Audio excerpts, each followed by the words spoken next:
अवधूत चिंतन श्री गुरुदेव दत्त. श्री स्वामी समर्थ. जय जय स्वामी समर्थ. गुरुचरित्र अध्याय 4. त्रयमूर्ती श्री दत्तात्रेय अवतार कथा. श्री गुरुदेव दत्त. ओम श्री गणेशाय नमः. श्री सरस्वते नमः. श्री कुलदेवताय नमः. श्री गुरुभ्यो नमः. त्रयमूर्ती श्री दत्तात्रेयांचा अवतार कसा झाला ते मला सविस्तर सांगा, असे नामधारकाने विचारले असता सिद्धयोगी म्हणाले, नामधारका, तू फार चांगला प्रश्न विचारला आहेस. तू प्रश्न विचारल्यामुळे मला ती कथा पूर्ण आठवत आहे. प्रथम मी तुला अत्री ऋषी कोण होते हे सांगतो. सृष्टी निर्माण होण्यापूर्वी सर्व जलमय होते. त्यात हिरण्यगर्भ झाले. तोच रजोगुणांपासून निर्माण झालेला ब्रह्मा, त्यालाच ब्रह्मांड असे म्हणतात. मग त्याचे 2 तुकडे झाले. वरती आकाश व खालती धरती असे 2 भाग झाले. ब्रह्माने तेथे 14 गुहाने निर्माण केली. 10 दिशा, मन, बुद्धी, वाणी आणि काम, क्रोध, षडविकार उत्पन्न केले. मग सृष्टीची विस्तृत रचना करण्यासाठी मरीची, अत्री, अंगिरस, उलस्थ, कुलह, क्रतू आणि वसिष्ठ असे 7 मानसपुत्र निर्माण केले. त्यात सप्तऋषींपैकी अत्रींची पत्नी अनुसया ही श्रेष्ठ पतिव्रता होती. साक्षात जगदंबाच होती. तिच्या लावण्य रूपाचे वर्णन करता येणार नाही. थोर पतिव्रता असल्यामुळे अनुसेची पतिसेवा पाहून ही स्वर्गाचे ऐश्वर घेईल की काय अशी सर्व देवांना भीती वाटू लागली. मग इंद्रादी सर्व देव ब्रह्मा, विष्णू, महेश या देवांना भेटली. त्यांनी अत्री, अनुसया यांची सगळी हकीकत सांगितली. इंद्र म्हणाला, महातपस्वी अत्रींची पत्नी अनुसया असामान्य पतिव्रता आहे. ती काया, वाचा, मनाने अतिथीची पूजा करते. ती कोणालाही विनमुख परत करत नाही. तिचे अलौकिक आचरण पाहून सूर्यसुद्धा तिला घाबरतो. तिला उन्हाचा त्रास होऊ नये म्हणून तो मंद मंद तापतो. तिच्यासाठी अग्नी थंड व शीतल होतो. वारासुद्धा भीतीने मंद मंद वाहतो. तिच्या पायांना त्रास होऊ नये म्हणून भूमी मृदू होते. ती शाप देईल अशी आम्हा सर्वांना भीती वाटते. ती कोणत्याही देवाचे स्थान हिरावून घेईल असा तिचा पुण्याचा प्रभाव आहे. यावर काहीतरी उपाययोजना करा, नाहीतर स्वर्ग तर जाईलच, पण आम्हाला तिच्या दारात सेवा चाकरी करत राहावे लागेल. देवांचे गाराणे ऐकताच ब्रह्मा, विष्णू, महेश भयंकर रागावले आणि म्हणाले, चला आत्ताच आपण तिच्याकडे जाऊयात. तिच्या पतिव्रतेचा भंग करून तिला पृथ्वीवर ठेवू, नाहीतर यमलोकाला पाठवू. तसे त्यांनी सर्व देवांना निश्चिंत राहण्यास सांगितले. मग सती अनुसयेचे सत्व पाहण्यासाठी ब्रह्मा, विष्णू, महेश यांनी भिक्षुकाचा वेश धारण केला. मग ते तिघेजण अत्री ऋषींच्या आश्रमात आले. त्यावेळी अत्री ऋषी अनुष्ठानासाठी बाहेर गेले होते. अनुसया आश्रमात एकटीच होती. ते अनुसयाला हाक मारून म्हणाले, माई, आम्ही ब्राह्मण अतिथी आलो आहोत. आम्हाला अतिशय खूप भूक लागलेली आहे. आम्हाला भिक्षा वाढ. तुमच्या आश्रमात सतत आरण चालू असते. अतिथी अभ्यंगतांना येथे इच्छाभोजन दिले जाते असे आम्ही ऐकले आहे. म्हणून आम्ही मोठ्या आशेने येथे आलो आहोत. आम्हाला लवकर भोजन दे, नाहीतर आम्ही परत जातो. भिक्षेकरी आपल्या दारात आलेले पाहून अनुसयेला फार आनंद झाला.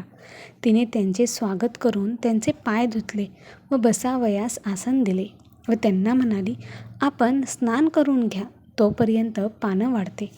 तेव्हा ते भिक्षुक म्हणाले, आम्ही स्नान करूनच आलो आहोत. आम्हाला लवकर भोजन दे. ठीक आहे असे म्हणून अनुसयेने त्यांना बसावयास पाट दिले, पाणी मांडले व अन्न वाढायला सुरुवात केली. तेव्हा ते भिक्षुक म्हणाले, माई, आम्हाला असे भोजन, आम्हाला इच्छा भोजन हवे आहे. तुझ्या सौंदर्याची कीर्ती आम्ही ऐकली आहे. तुझे विवस्त्र सौंदर्य पाहावे अशी आमची इच्छा आहे. म्हणून अंगावर वस्त्र न ठेवता आम्हाला भोजन वाढ, नाहीतर आम्ही परत जातो. त्या भिक्षुकांचे हे शब्द ऐकून अनुसया आश्चर्यचकित झाली. ती परमज्ञानी सती होती. तिने ओळखले, हे कोणी साधे भिक्षुक नाहीत. आपली परीक्षा पाहण्यासाठी हे देवच आले आहेत. नाहीतर अशी विचित्र मागणी कोण कशाला करेल. आता ते परत गेले तर पतीच्या आज्ञेचा भंग होईल. विवस्त्र होऊन भोजन वाढले तर पतिव्रतेचा धर्म मोडेल. माझे मन निर्मळ आहे.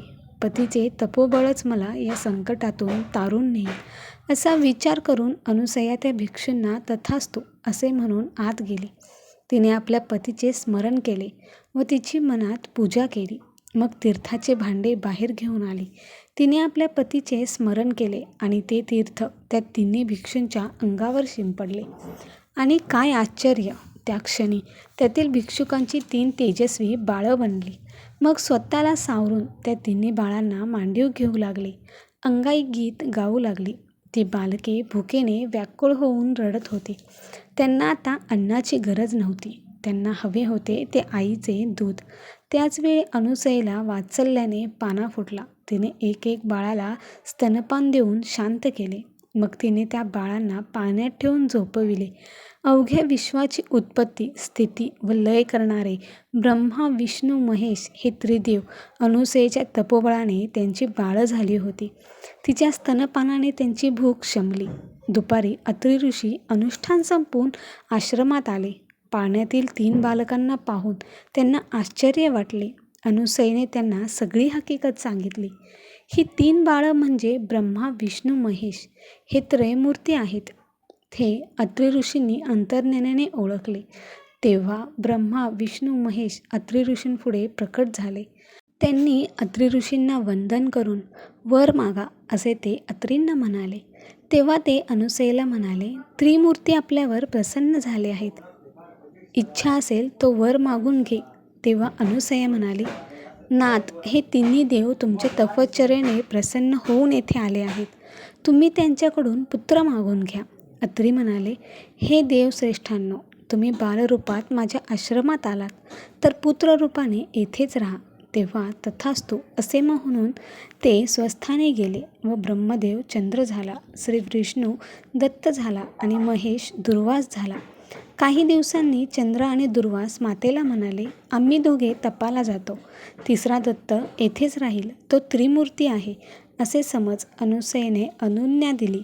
चंद्र व दुर्वास तप करण्यासाठी पाठवले. त्रिमूर्ती व दत्त मात्र आई वडिलांसाठी त्यांची सेवा करण्यासाठी तेथेच राहिले. ब्रह्मदेव आणि शंकर यांनी आपापले दिव्य अंश दत्ताच्या ठिकाणी स्थापन केले. तेव्हापासून दत्त अत्री व अनुसयेचा पुत्र, श्री विष्णूंचा अवतार असूनही त्रिमूर्ती दत्तात्रेय म्हणून एकत्वाने राहिला.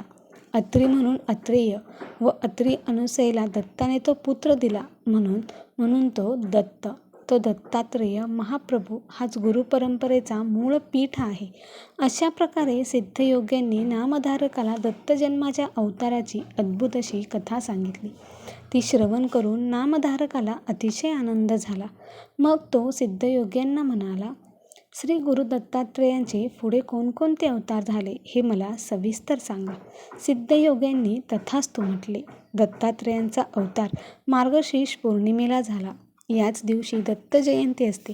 अशा रीतीने श्री गुरुचरित्र अमृतातील त्रयमूर्ती श्री दत्तात्रेय अवतार नावाचा अध्याय 4 येथेच समाप्त. श्री गुरु दत्तात्रेय अर्पणमस्तु. श्रीरस्तु शुभभवतु. भक्तांनो, हा व्हिडिओ तुम्हाला आवडला असेल तर लाईक करा, शेअर करा आणि अशाच परिपूर्ण माहितीचे आणि स्वामींचे नवनवीन व्हिडिओज पाहण्यासाठी आपल्या भक्तिमार्ग चॅनलला सबस्क्राईब करून स्वामी भक्तांना जॉईन व्हा. स्वामी भक्तांना स्वामी भक्त जोडूया आणि प्रत्येक कुटुंब स्वामीमय करूया. श्री स्वामी समर्थ. धन्यवाद.